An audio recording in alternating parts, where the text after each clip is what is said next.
So you ran out of inventory on your most popular product. Should you turn off your Facebook ads? Well, if you get this question wrong, it could mean monumental impacts on your cash flow and future of your business. So let's solve that problem. Today, I'm going to be answering your questions when it comes to Facebook ads, and we're going to get started right now.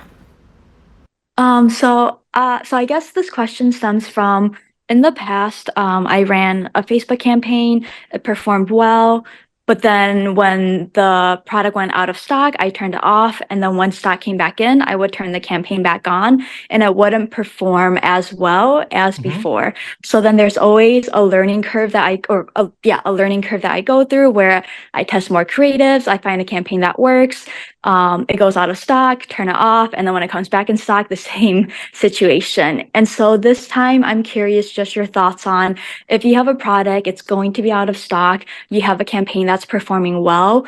And I know in the beginning you mentioned about how Facebook wants a positive user experience. And so if I had like a very clear pre-order on the website that was very clear on when they were going to get the product, would you still recommend continuing to run the Facebook ads, or would you recommend turning it off to, preserve that user experience, or Yeah. recommend like very, very limited budget to still keep something running? I love it. And this is, I think, a great example of your subjective view of the business results versus maybe a macro view of what's going on. Because I think this is a prime example of a question I get asked twice a week. So this is phenomenal. Thank you for asking it, Mary. Um, Three things. First, you have a great problem. You sell out of your product. Let me ask you this. Do you have a lot of diehards that like maybe are like you're sending out a drop or something like that? Like how are you so successfully selling out of product, or is it purely be everybody's a first time buyer, one time buyer off of a Facebook ad? So it's hard because right now I only have one product. I'm working on a new design, new colors, but right now it's just one. So everyone coming in so far is like a first time buyer. Okay. So you have no repeat buyers, and every time you stock up, you run out quickly. Okay. Because I was going to say, if it's more of a drop model and you're continuing to be very successful, one of the brands I work with is a Shark Tank winner from season 5. They work with Barbara Corcoran, and they're clothing business, and we're actually leveraging more of their email list to try to make money because they just get more people to add to the drop. Why spend money trying to make a sale on Facebook when you know that an email is worth $40 and we can acquire them for 18? We can double our money every single day. Like, why are we trying to make a sale? Let's just amplify how the business makes money. Okay, so in this way, I think what's really interesting to me, and I'm actually not, I don't think I even need to ask the other two questions. Well, let me rephrase this to you then. What I'm hearing is three things that are important to me. One, your repeat purchase rate is pretty low. Two, your marketing is very effective. And I'm assuming that that's sort of a mix between organic and paid. Or three, you just have very low inventory when you order. What would you say is can you kind of unpack those for me? Yes. Um, so sorry, what was number one again? So, yeah, number one is that you have a very low repeat purchase rate. Oh, Basically, okay. people don't come and buy from you again. Okay, yes to low repeat rate. So it's the product's supposed to last like years. So unless there's like a new design or a new color or something, they most likely won't buy it again unless it's for Okay. like a gift. And then two, yes. So my main channels right now are organic and paid. And then three, yes. So inventory, like I'm ordering like small batches. So it's not, I think that's also probably a reason why it's a bit hard to keep things in stock. Yeah, no, I hear you.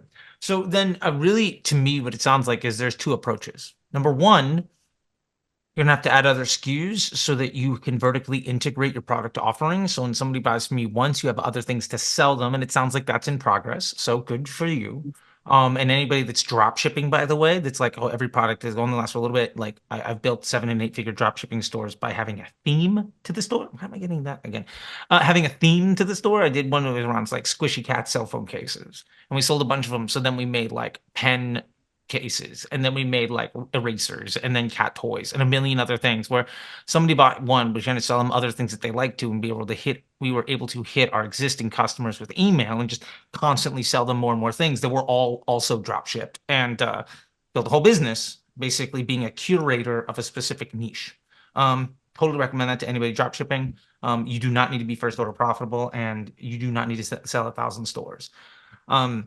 That to be said, the second side of things to me is that it doesn't feel to me like you are in a situation where the business is scalable just yet.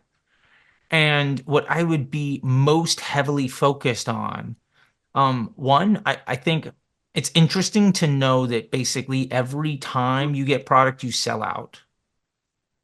And I'm assuming if you sell out of the product, you're also doing it in a way that is at least somewhat profitable. Otherwise, you wouldn't be buying more inventory. I think I might be rolling back a little bit of my expectations of paid media and Facebook, and potentially going more towards, I'd ask if you're leveraging more of your organic social channels and search. Like, I just think you don't have a attention problem. You have an efficiency when you get attention, and also you're probably spending too much to acquire a sale because you run out of product. And if it took you twice as long to run out of product, but you made twice as much money per sale, you would do that every day. So for me, it feels like a little bit of a business model problem. And then also potentially your eggs are in the wrong basket kind of problem. Does that make sense? Yes. So in the sense of more so focusing on stabilizing inventory, and then leveraging Facebook ads to scale more on that side after the business piece is stabilized. Yeah, yeah. And also like part of that is I think you're probably spending too much money per day on Facebook. Um, I would be okay with spending less money and being more aggressive with organic efforts and potentially with search efforts. I think your basically comes down to this. I think your budget is too high for your need. If you were to spend less money and it took you longer to run out of the inventory you had, but you were more efficient at each sale, you'd be making more money. And that I think is where I'd be going with it. So you you have quality problems that it seems like you're fixing, but I think my number one fix would right now to be reduce my budget and get better at organic, because you just don't need to spend that much money that fast. Remember, there's that inflection point of time and money. You're over leveraging money when you have more time, and you could probably be making a higher profit per transaction instead of what you're currently doing. And then work on those additional SKUs so you can sell people more things. Got it. Thank you so much. That's a very helpful way of looking at the situation and Good. just thinking about it from like a different point of view. Yeah, if you ask it's one of those things. If you ask a plumber what's wrong, if you ask if you ask a cardiologist what's wrong, you ask a oncologist what's wrong, you ask a surgeon what's wrong, you're gonna get specific answers. I'm just trying to help you be more profitable, and I think probably you're relying on Facebook ads too much. As the Facebook ads guy, doesn't feel like that's the solution to your problem.